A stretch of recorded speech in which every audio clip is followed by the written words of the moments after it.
Today I want to talk about VTP or VLAN trunking protocol.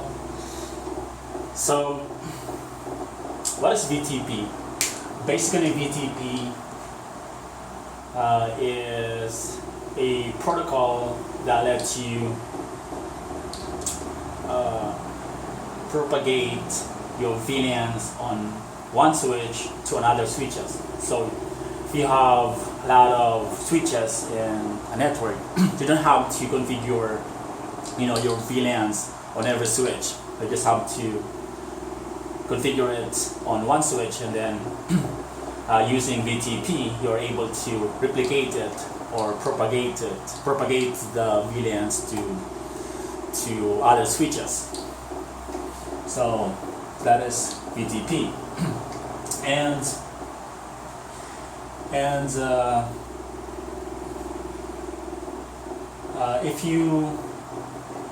if you're gonna enable VTP, you have to set your VTP domain. But by default, there's no switches that don't have VTP domain configured on them. So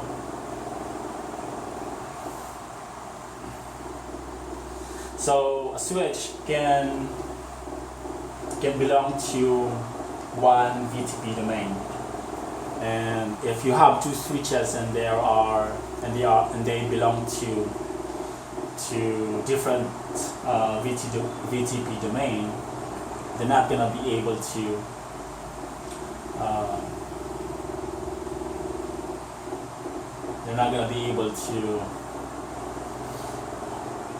control the VLANs on them. So the switches should belong to one VTP domain if you want to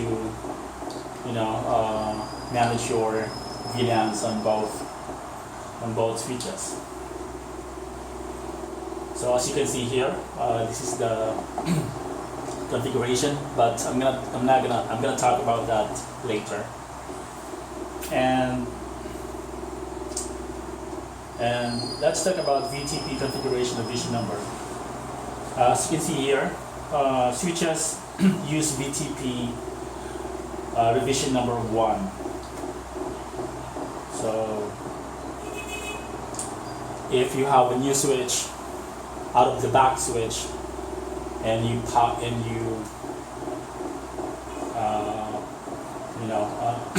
and you turn it on, it should have a VTP revision number 1. That's the default. Let's talk about VTP synchronization problem. In a VTP domain, you have actually 4 nodes. You have server, client, transparent, or off mode.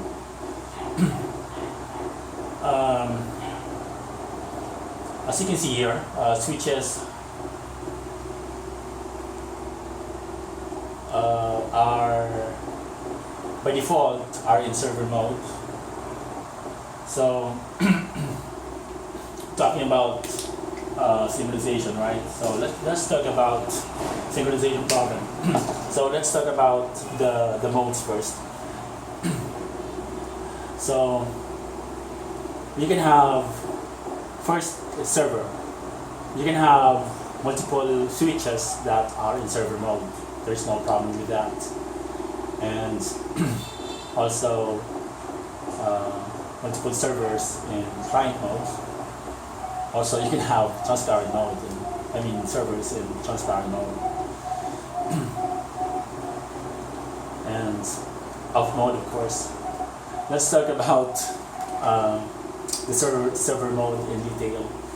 So, if you have a switch that is in server mode, you can basically modify the VLANs in the VTP mode. In the VTP configuration. But with client mode, you can't modify the VLANs or the VTP configuration. but you can advertise VTP advertisements to other switches. If you configure your switch to be in transparent mode,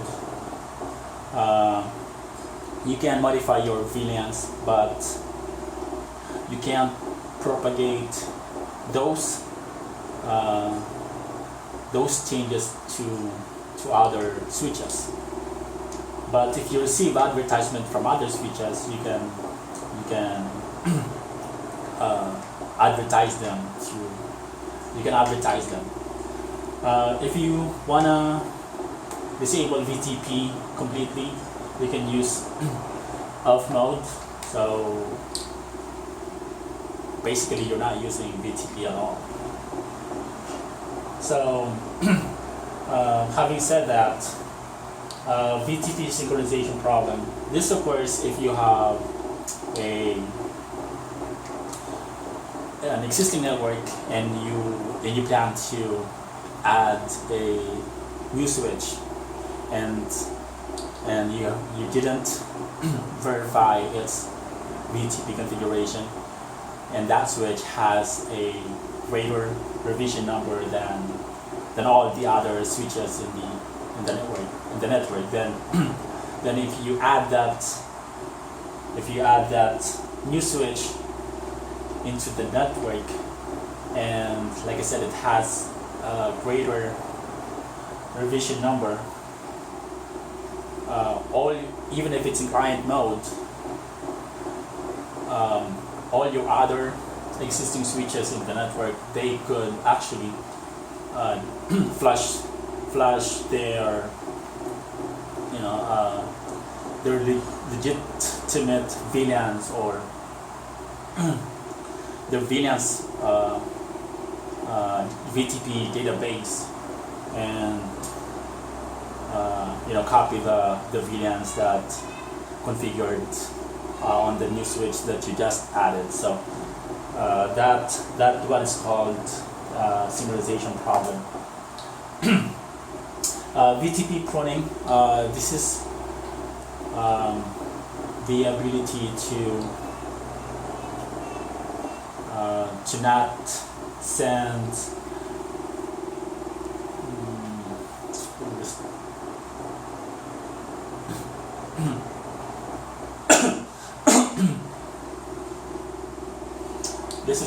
this is the ability to not send all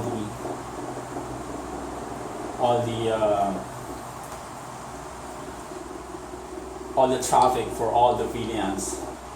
So basically, this is for you to control the traffic for specific VLANs on the trunk.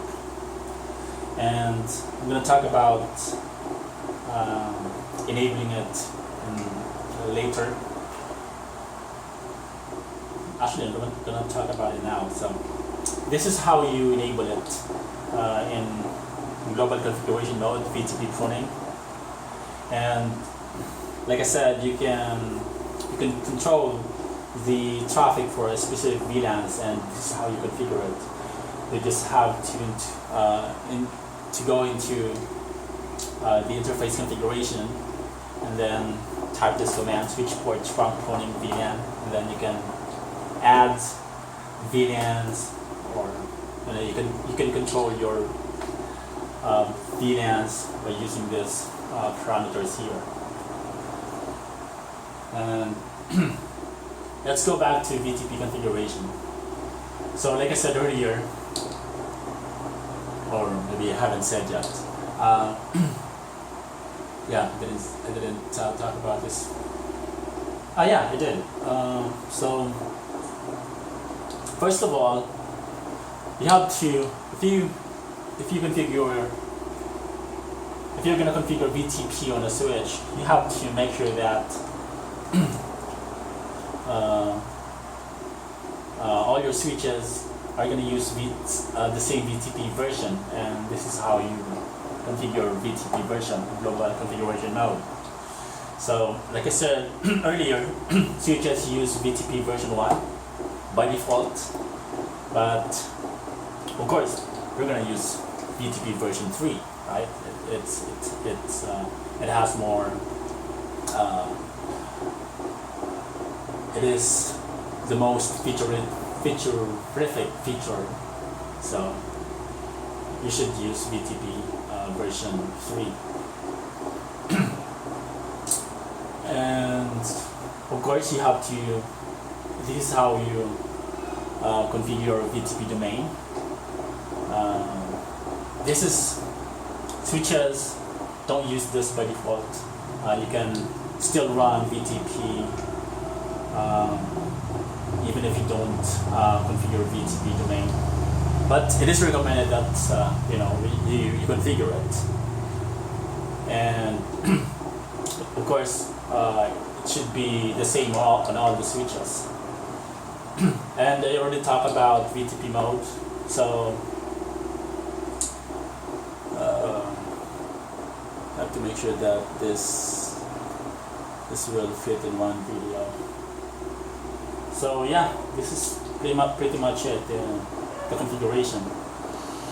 So speaking from experience, I've seen switches that have their mode in transparent mode, and it is recommended to actually use transparent mode for you to not have this synchronization problem and all the complicated things that happen if you have VTP configuration, VTP enabled on your switches. So if you don't have a lot of VLANs in your network, why use VTP, right?